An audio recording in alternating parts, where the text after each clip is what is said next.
already know someone like this. Maybe it's a colleague. Maybe it's you. Someone who knows the material cold, has done the work twice over, has thought through every angle, while everyone else was still figuring out the question. And yet, when the room decides who leads, who gets the contract, who gets heard, it's not them. It's someone louder, someone less prepared, someone who walks in like they already own it. And the worst part isn't losing. The worst part is that you understand exactly why it happened. Here's what you've been telling yourself, that this is a flaw in the system, that the world is shallow, that if people just looked closer, they would see the real value underneath the hesitation.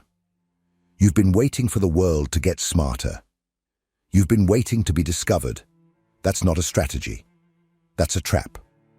The real problem isn't that the world undervalues competence. The real problem is that the world doesn't have time to measure it. Every brain in every room you've ever walked into made a decision about you before you opened your mouth, based on how you carried yourself, how much space you took up, whether your voice landed like a statement or an apology. That judgment happened in milliseconds, and everything you said after that was filtered through it. Cuddy spent years studying this at Harvard. Not confidence as a personality trait, not charisma as a gift, but the specific, measurable mechanics of how people are perceived under pressure. What she found was uncomfortable and precise. The signals your body sends out, posture, stillness, the direction your voice goes at the end of a sentence, function as shortcuts in other people's brains, proxies for competence. And those shortcuts often activate before a single word of your actual argument is processed. This means something brutal, and, if you're willing to sit with it, liberating. You have been competing on the wrong track. You've been investing in the content of what you say while neglecting the container it arrives in. And the container, it turns out, is doing most of the work. By the end of this video, you won't just understand the psychology behind why confidence so often outperforms competence in the real world. You'll understand the precise mechanisms Cuddy identified, biological, behavioral, and psychological, that make confidence not a fixed trait, but an inducible state. Something that can be built, something that can be triggered, something that, practiced long enough, stops being a performance and becomes who you are. But be warned, what comes next will be uncomfortable. Not because the information is difficult, because it will force you to look at specific moments in your life. Interviews you sabotaged, rooms you shrank in, words you qualified when they didn't need to be, and see them differently. See them as choices. And choices, unlike circumstances, are yours to change. The brain is not a judge. It's a gatekeeper. When you walk into a room, the people in that room are not evaluating you. Not yet. They're running a filter. Fast, automatic, largely unconscious, designed to answer one question before any other. Can I trust what I'm seeing? Is this person worth my attention? That filter doesn't read your resume. It reads your body. This isn't cynicism, it's neuroscience. The human brain processes social signals through systems that evolved long before language did. Systems wired to detect dominance, safety, and status in fractions of a second. By the time conscious thought kicks in, the first judgment has already been made. Psychologist Nalini Ambady showed that people form stable, accurate feeling impressions of strangers from just a few seconds of silent observation. No words, no credentials, no context, just posture, movement, and the quality of someone's stillness. Cuddy's research builds directly on this. In her studies of job interviews, entrepreneurial pitches, and high-stakes negotiations, she found that the observers, interviewers, investors, decision-makers couldn't always explain why they chose one person over another. The reasoning came after the fact. The decision had already happened at the level of signal and perception. What they were responding to, without knowing it, was presence, or the absence of it. And here's where it gets personal. Presence isn't charisma. It isn't extroversion. It isn't the loud person in the room who takes up space with noise. It's something more specific. A coherence between what you feel internally and what your body expresses externally. When those two things are aligned, people read it as authenticity.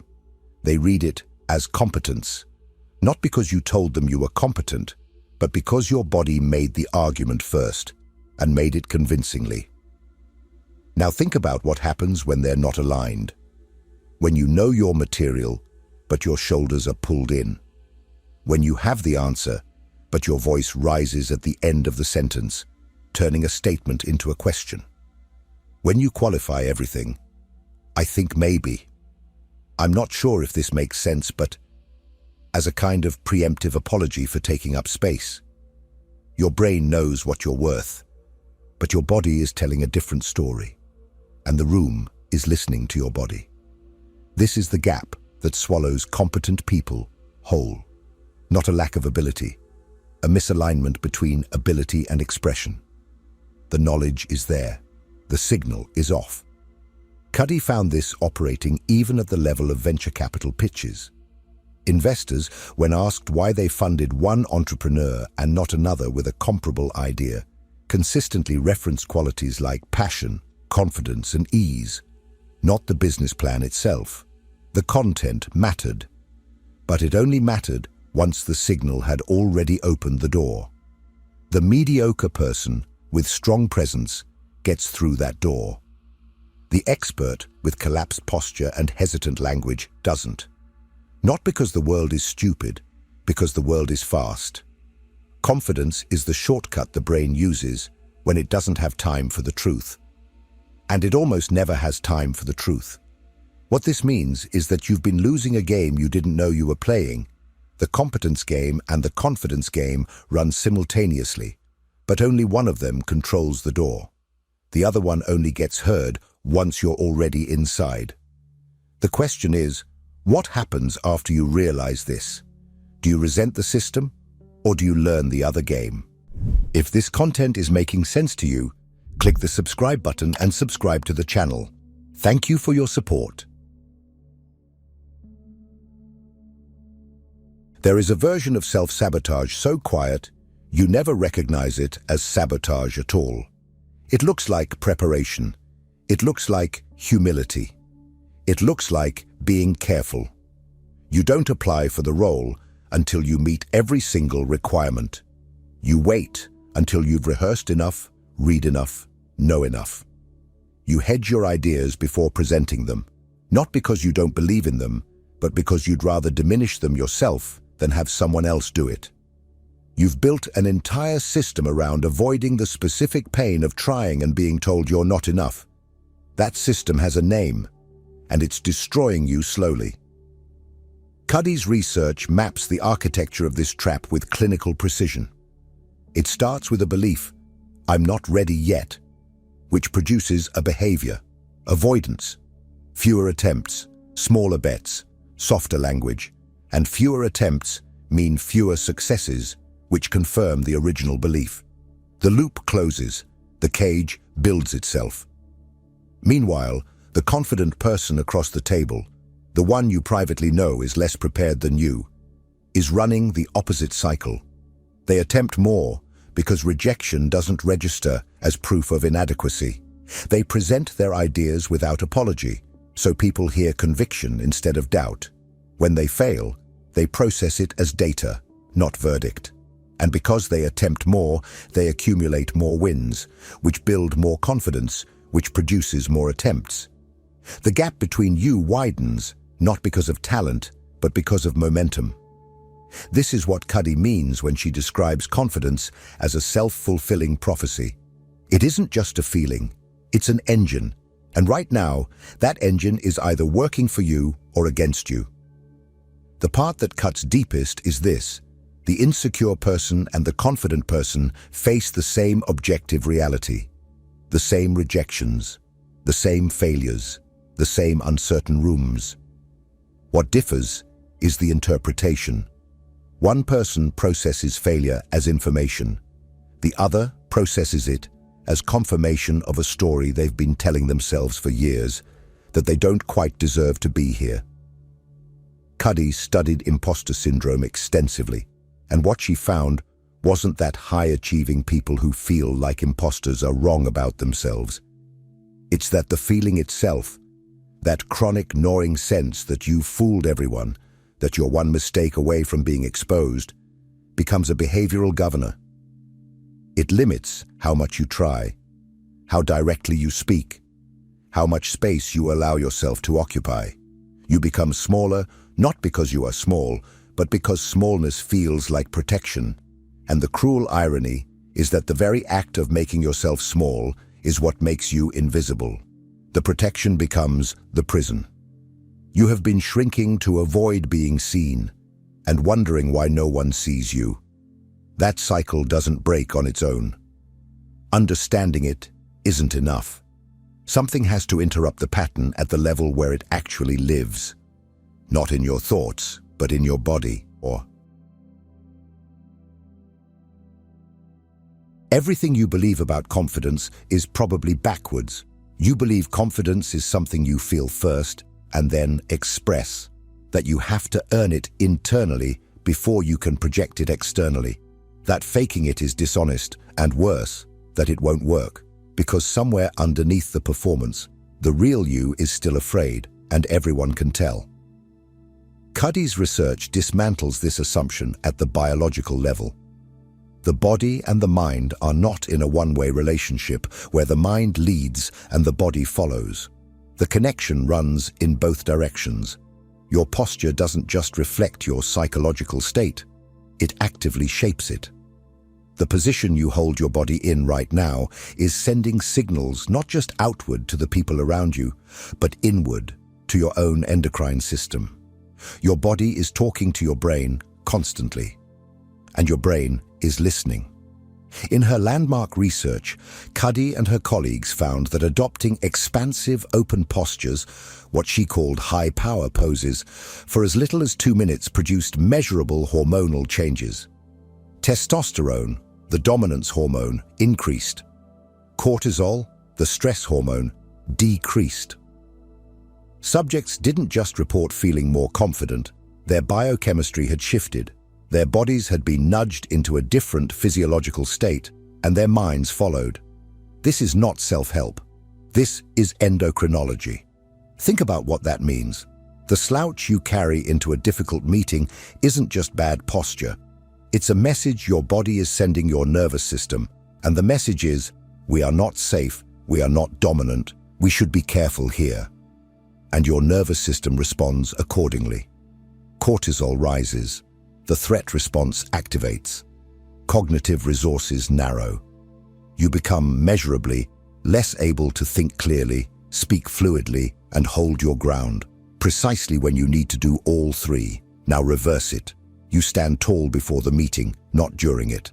Alone, somewhere private, shoulders open, feet planted, arms extended or hands on hips, occupying space instead of collapsing into it. 2 minutes. The testosterone rises. The cortisol drops. You walk in already biochemically different from the person who was shrinking in the hallway 30 seconds ago. The room doesn't know what happened. But your nervous system does. Cuddy is careful about what she claims here. She doesn't argue that posture alone will make you successful. What she argues is more precise and more powerful. That the body is a lever. That you can pull it before the moment arrives and shift your internal state in a direction that makes you more capable of being present, more able to access what you actually know, instead of having it hijacked by anxiety. This reframes the entire question of confidence. It stops being a personality trait you either have or don't have. It becomes a physiological state that can be induced. Not wished for, not waited on, induced. And once you understand that your body has been undermining you, not through weakness, but through a perfectly logical threat response that you've been accidentally triggering with your own posture, something shifts. The problem becomes mechanical, and mechanical problems have solutions. But changing your body language in the moment is only the beginning. Because the deeper question isn't how to perform confidence once. It's how to become someone for whom confidence is the default.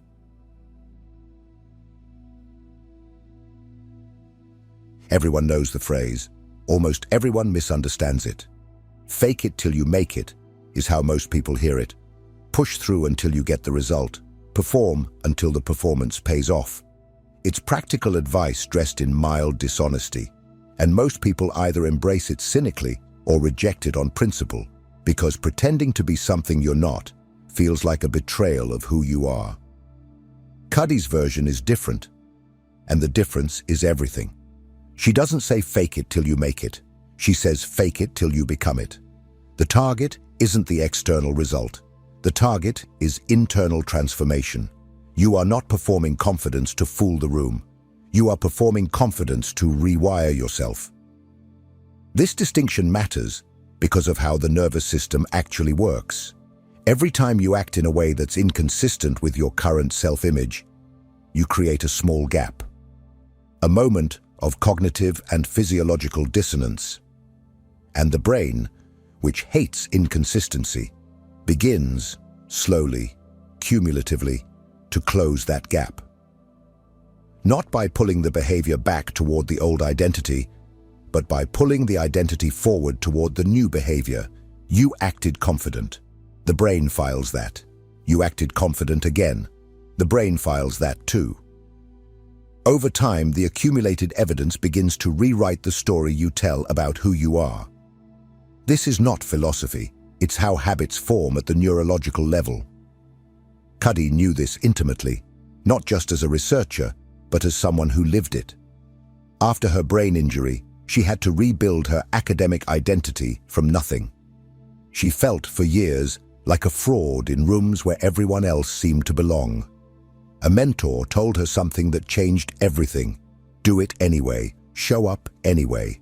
Act like you belong until belonging stops feeling like a performance. She did. And at some point, she can't name the exact moment, it stopped being an act. The body led. The mind followed. The identity reformed around the behavior. This is what makes Cuddy's framework genuinely dangerous to the story you've been telling yourself, because that story, I'll feel confident when I've done enough, learned enough, proved enough, has a fatal flaw built into its logic. Confidence doesn't come after the proof. For most people, it never comes after the proof. There is always one more thing to prepare, one more gap to close, one more reason to wait. The feeling you're waiting for is not at the end of that road. It was never going to be. The only way to feel confident is to act confident before you feel it. Repeatedly, in small moments and large ones. In the email you send without 3 rounds of apologetic softening. In the meeting where you state your position instead of floating it as a question. In the room where you take up space instead of folding yourself into the corner. Each of those acts is a vote. A vote for a different version of yourself. And votes accumulate. The person you're waiting to become. The one who walks in without the tightness in the chest, who speaks without the hedging, who occupies space without the guilt. That person is not waiting at the end of a preparation checklist. They are built, one uncomfortable act at a time, out of the raw material of who you already are. You don't find that person, you practice them into existence. If what you're hearing resonates with you, you'll find real value in my ebooks. Beyond the Shadow breaks down Jung's core ideas, while Dialogues with the Unconscious gives you a 30-day path to apply them in your life. Both are linked in the pinned comment.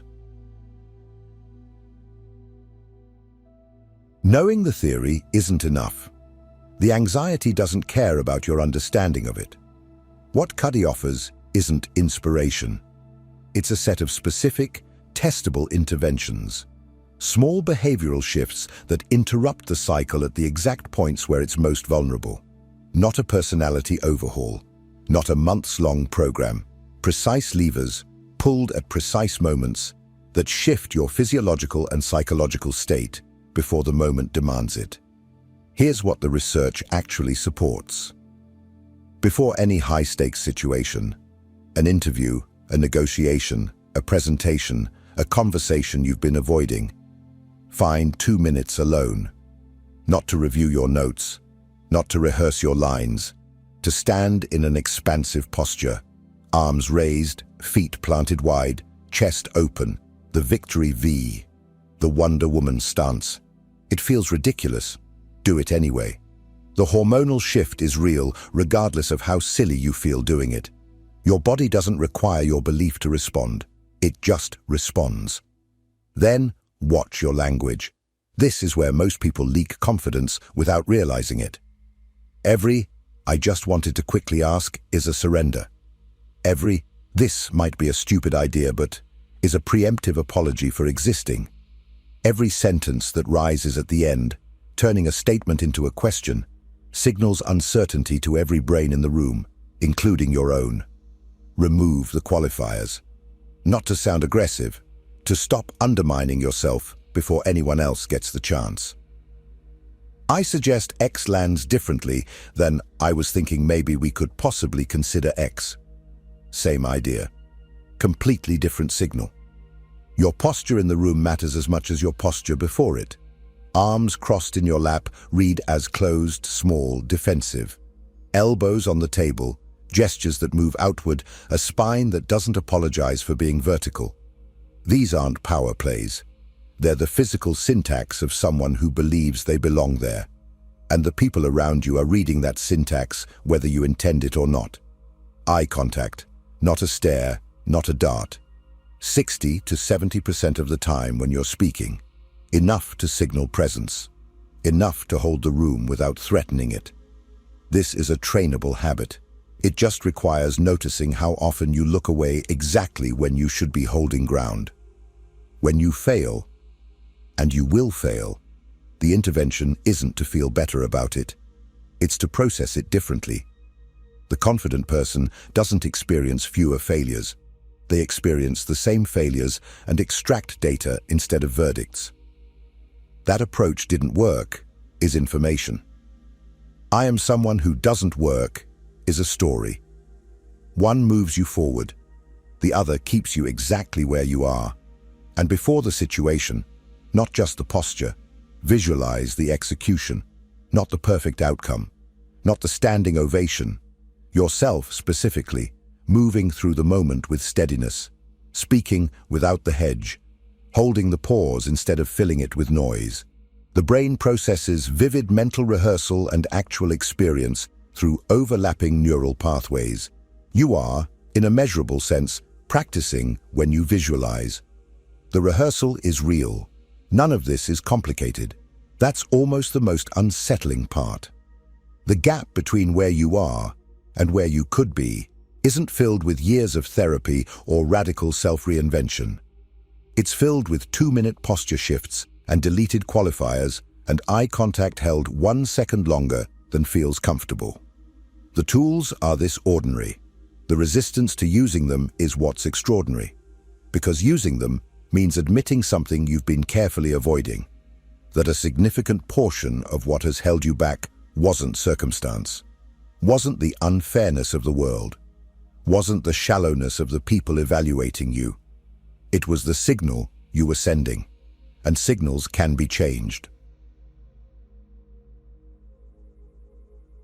Everything in this video has been building toward a single moment, not an insight, a decision. You now understand the mechanism. You know that the brain judges before it thinks, that confidence creates its own momentum, that your body has been speaking louder than your words, that the cycle keeping you small is one you've been maintaining yourself, carefully, consciously, with both hands. You know that confidence is not a trait, it's a state, and states can be induced. Understanding all of that changes nothing on its own, because the real problem was never ignorance. You suspected most of this already. You've felt the rooms where you shrank. You've heard yourself qualify ideas you believed in. You've watched less prepared people move forward while you waited to be ready. You didn't need a Harvard psychologist to tell you something was off. You felt it every time.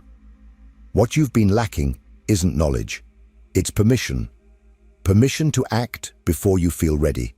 Permission to occupy space before you've earned it by someone else's standard. Permission to speak with the full weight of what you know instead of offering it apologetically, hat in hand, hoping no one notices how much you want to be taken seriously. Here is the hardest truth of everything Cuddy's work points toward. The version of you that's waiting to feel confident before acting confident is never going to arrive. That feeling is not a destination. It's a byproduct. It emerges from action, not before it. Every person you've watched move through the world with ease. They are not people who conquered their self-doubt and then began. They are people who began and found that beginning was the only thing that ever worked.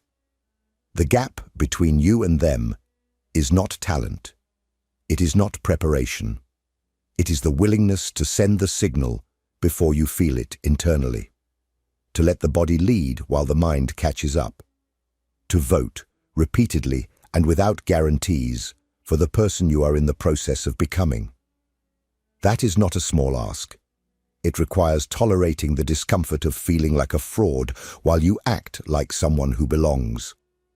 It requires sending the email without softening it to the point of invisibility. Standing in the bathroom before the interview with your arms raised, feeling ridiculous, doing it anyway. Stating your position in the meeting without the upward inflection that turns it into a plea for approval. It requires doing all of this knowing that it might not work the first time, or the fifth, and doing it anyway. Not because you're certain of the outcome, but because the alternative is a future that looks exactly like your past. Cuddy's phrase was never "fake it till you make it."